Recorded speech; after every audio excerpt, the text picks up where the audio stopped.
Hi everybody, it's Evan Berwick here with a new series of tutorials, this time for Adobe Photoshop.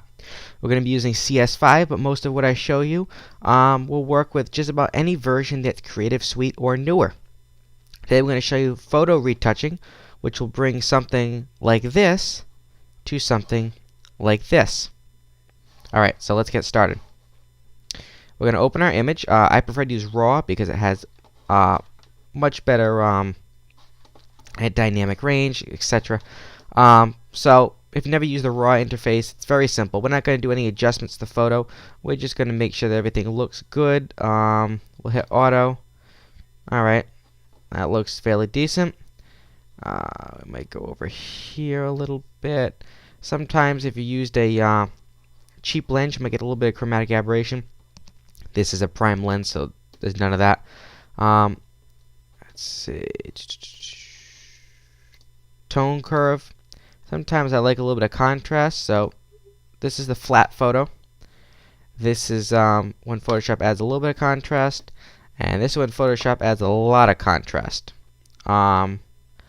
Usually I prefer in between strong and medium, so I will usually do a custom one, which I've already done, but we just want to bring down the black so they're a little bit blacker and bring up the highlights just a little teeny bit. That'll make it pop. Okay, so we're going to open our image. That's what we're going to get to. Okay, so as you can see, a few blemishes we need to take care of. I'm going to zoom in a little bit bigger so we can see it. We're going to say like 50%. Okay, H is the hand tool so we can move around. And what we're going to do is get rid of these blemishes using something that is called the spot healing brush. It's right over here. Okay, you have the spot healing brush, you have the regular healing brush, you have the patch tool, and the red eye tool. I believe in Photoshop Elements there is just a dedicated red eye tool, but I haven't used it for a couple of versions. So spot healing brush tool. We're going to take it. We're going to use our bracket keys to make the brush bigger or smaller. So it just goes right over our blemish, and we're going to just pop these blemishes away.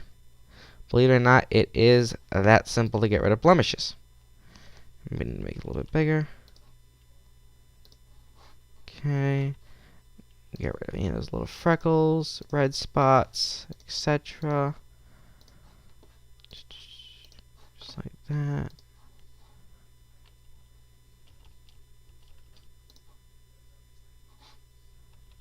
Okay.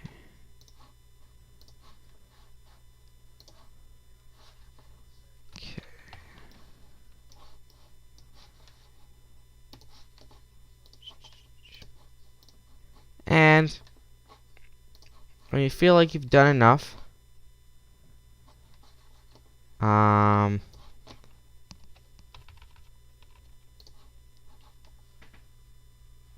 you feel like you've done enough, which I will in a second. Is there anything on the lens? Nope. Okay.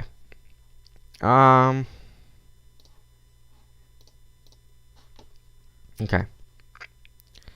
So, zoom back out, Command 0.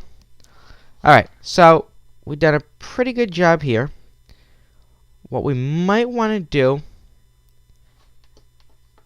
is add a little bit of color to this photo. Now, I'm showing you how to basic touch up a photo. I'm not showing you how to airbrush an entire person's body. That will be an entirely different video because that includes masks, and that's a whole nother, that's a big deal. But I feel like we got a pretty good job here. Spot healing brushes for a second. And looks a little red here. So we might do 2. We have some spots. Let's take the blur tool. And strength is 14%. Just a little bit blur there. And blur this just a little bit. I mean, that's out of focus anyway because I didn't notice that. These are not, you know, the best of images here. Just blur some of that out a little bit like that. Okay. We might also take a brush And color. I'm going to grab something similar like that. I'm going to take a brush, low flow, low opacity.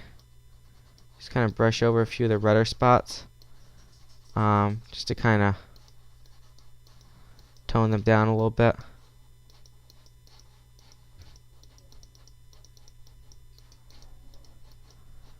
Okay.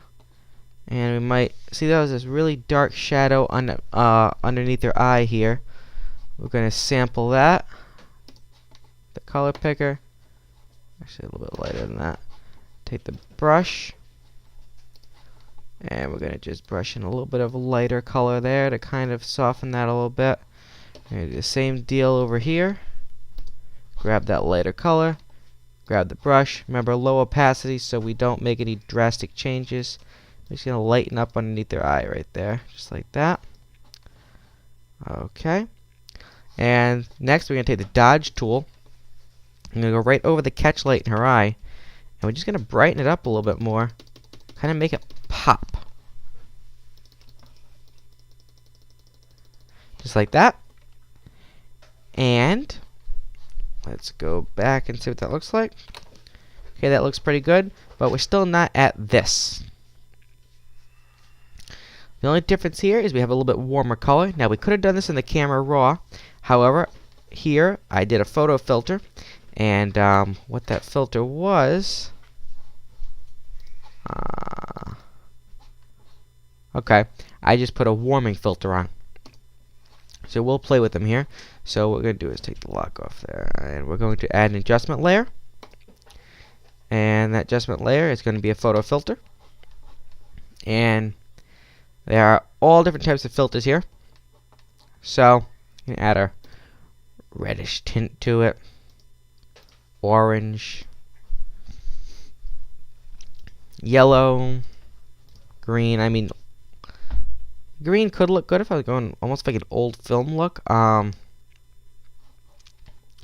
Underwater, if I don't know, that one actually just cools it down. Normally you want to use these filters here. We'll go for a warming filter. There's 3 different ones. 85, LBA, and 81. You can also adjust the density of the filter. I like to find a happy medium. Right there looks pretty good. Okay. And I would say overall that's pretty successful. The only thing I want to do now is, I'm not sure if I did over here. Turn that filter off for a second. Zoom in.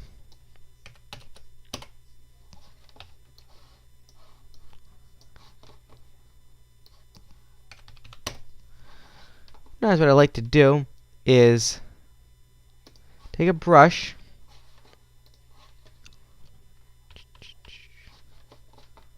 with white, very low opacity, and just put a little bit of extra white in there, and it just kind of makes your teeth pop, which oh, the dog just came in and opened the door. That's wonderful. It just kind of makes the teeth look just a little bit whiter.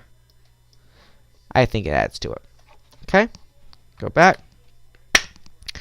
reapply the filter, boom. And if you want a little bit more contrast, add another adjustment layer, go curves. Ooh, that's a little bit too much. It's not live previewing very quick. Boom. This is a 6-year-old iMac, so with ScreenFlow running, it slows down a decent amount. Boom. Actually, that's a little too much for me.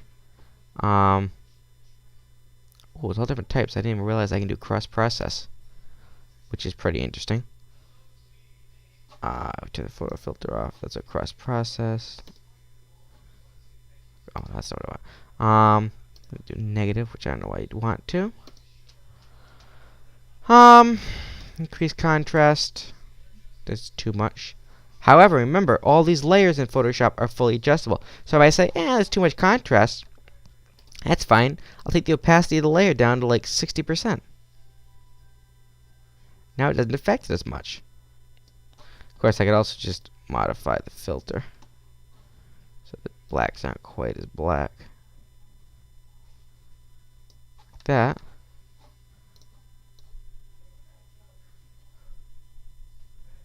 Reapply the photo filter. Bam!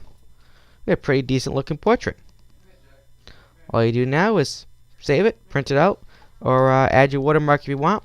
And you're going to want to save it as, I use Camera Raw, but Camera Raw for my EOS T4i is not compatible with Photoshop CS5. I have to get 6.0.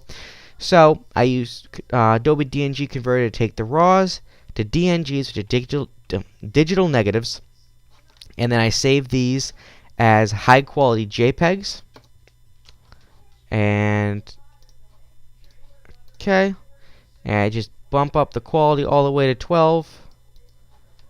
Okay, oops, 12. And we hit OK. And saved. So now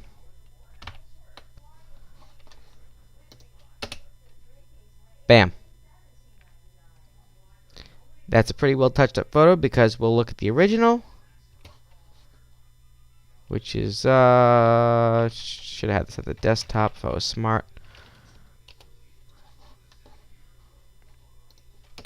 Which is this. So went from that to this. Not major, but makes a world of difference. And that is how to do a basic touch-up to a photo using nothing but the tools and filters built into Photoshop CS5. Stay tuned for a new tutorial next week.